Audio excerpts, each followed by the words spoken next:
Hey everybody, it's Eddie from Tokyo. This is your cryptocurrency update from Japan, and I am going to show you, I think, a very good example of why, one, you should never just read the headlines, two, do your own research, and three, be the biggest skeptic among the crowd when it comes to reading cryptocurrency news. Because here is an example of very poor quality uh, journalism, and gosh, I don't even want to call it journalism because it damages this space. It's an article, and there have been a few to follow that came out on Friday, and I'm going to hit this article hard with the facts. And the person responsible for this article really needs to reach out and contact me. His name is Jeff Fox. I tried to find him, and I'm very much a pro when it comes to tracking people down with their digital footprint. So either this isn't his real name, or he just wants to make it very difficult to find him. I think the two sources that he uses to write this article is this release that has 4 sentences from Reuters, and this article that is actually from coins or livecoins.com BR. It's a Brazilian site, and they have 32 sentences along with a few quotes. I've read it carefully more than once, and I know exactly what it says. Okay, let's get back to the article. Because when you see this, sorry, Ripple, Brazil's central bank to launch near instant payments without XRP. If you just look at just the title, you're thinking like, wow, what's going on here? Well, let's look at it closely, okay? He says that the central banks have no plans to add Ripple or XRP. In the two sources that you used, Reuters and the Livecoins BR, this was never said. In fact, I'm going to show you different.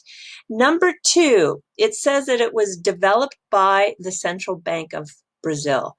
Well, not really. I will show you different. And number three, you talk about the new gateway will start working on November 10th. Well, minor detail, but please check your details. It's actually November 16th. And then number four, the central bank wants to destroy the unbelievably unfair transaction cost by the current infrastructure, which is the cash and the banks. I don't know where you get this. This is just crazy. I have no idea where you are going with that kind of writing. And number five, Brazil doesn't like XRP and other point or proof of stake cryptocurrencies. This is the craziest statement in your whole article, and it can be shown that just with a little professional research, you are going to look very ridiculous when I'm done here. Number six, the rest, well, is so bad.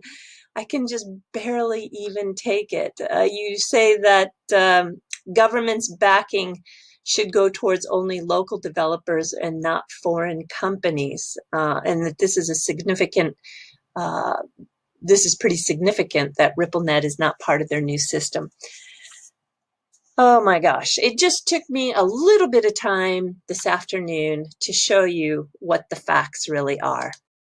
So we're going to take it right to this part to just show you what the Central Bank of Brazil looks like. It's pretty impressive, looming over what looks like the countryside, really. So the move to digital started for Brazil back in December 2018. And what the central bank did is they put together a working group of banks, fintechs, advisors, other payment companies.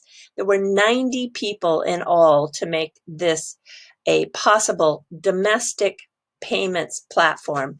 It can bring them and modernize them so that people can make payments 24 hours a day, 7 days a week, 365 days a year, because the model objective of this was to be a solution to be interoperable. Now, this isn't me talking. This is the actual central bank of Brazil talking. And the tool that they chose to use through the group that decided the mobile phone would be the best, it's going to be able to just the touch of a QR code, and people will be able to make those transfers now outside of the restrictions that they have currently. Can you believe that in this country, you only could transfer during opening business hours up to 5 p.m., and you could not do it on weekends? So I think this modernization was very much needed. In August 2017, clarification came for cryptocurrency and the digital assets, and they decided by the following of the IMF guidelines for banks, the classification for digital assets are now classified as a non-financial product. So it's interesting because it shows up as goods on a balance sheet. And crypto will show up on Brazil's assets in the export and import statistics. How interesting is that? And the reason why they did that is because it's lowering the trade surplus on their balance sheet. They love crypto. All right, the Banco Central do Brasil. This is how they say it in Portuguese. They decided that February 19th was the chosen date for the official announcement to launch the brand of this new domestic platform. And they're calling it Pix. I like the logo, and I think the font is very cool. So just a little bit of statistics. There are 45 million Brazilians that are unbanked, but of course they have a phone. 220 million devices are in the country for just 207 million Brazilians. And in a 2018 survey, the central bank found that 96.1% of the citizens prefer the use of paper money. So 66% of the total daily cash circulation is done with the hard cash. No doubt. I mean, when you didn't have the ability to actually make those payments outside of banking hours, of course people are going to use cash. And so the phone was really also a way, this is very, very key what I'm about to say, it was a way that the citizens of Brazil would be connected to the tax authorities directly. That is one of the big factors. And from the central bank website, you'll find that this new payment initiative will be mandatory for all financial institutions and bank companies that are licensed by the central bank that have more than 500,000 active customer accounts. So that includes those accounts that are checking and savings. And so they must participate. The mandate will give the options to the consumer because it is inviting other financial institutions to enter and compete more effectively to give consumers, the citizens of Brazil, more flexibility. This is not a walled garden at all. There will be two types of participants. There'll be a direct participant and there'll be an indirect participant. Payment companies that are not licensed by the Central Bank of Brazil, they will be an indirect participant and will be able to access the can't say the word, the repository of the payee's information starting in November. So they have launched the brand now and it's going to go live in November. Federal taxes will also be able to be paid through Pix. So to start, who can use the instant payment system? So here it is. You can see the, oh, wow, I'm really big, but that's okay. You can see here that this is what it looks like in terms of who it's going to reach. And this is just the beginning. It is a P2P, person-to-person for the citizens of Brazil. It's also a P2B, which is a person-to-business in Brazil. It's also a business-to-business in Brazil and a person to government in Brazil. And also there is a government to person angle too. So if you are receiving a tax refund, you'll be able to receive it through Pix. There is not a cross-border functionality in this payment system at present. So if you know what Ripple does in terms of their technology with the digital asset XRP, XRP is used for international cross-border remittances, and this particular platform, as it is right now going to be rolled out in November, doesn't have that capability yet. Now, for the ecosystem, let me show you, they are encouraging the entry of fintechs and big techs. So obviously, they have every intention to expand on their offerings. And you can also see that it is an open environment. Pix will be available not only for banks, but also for fintechs and the like. And so we see, in kind of wrapping this up, that Pix will reach out mandatory-wise to about only 30 institutions. And they will be for those accounts that are offered in Brazil. The system is expected to favor competition in an open environment, focusing on allowing additional development of solutions focused on allowing more inclusion and a better customer experience. So if you do your research, that is what you will find.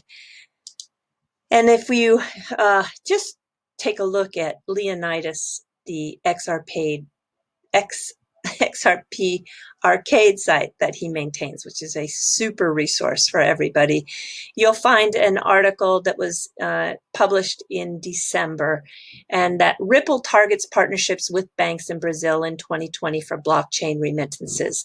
And here you can see Ripple's blockchain platform plans to expand partnerships with banks in Brazil in the international people remittance market by 2020 as demand for instant and cheap solutions in the sector grow rapidly, according to Reuters. And this is Luis Antonio Sacco. He is Ripple's managing director in Brazil and South America. And he told Reuters that after signing deals with Santander, Bradesco, Rendimento, and others, and opening an office in Brazil this year, that the Silicon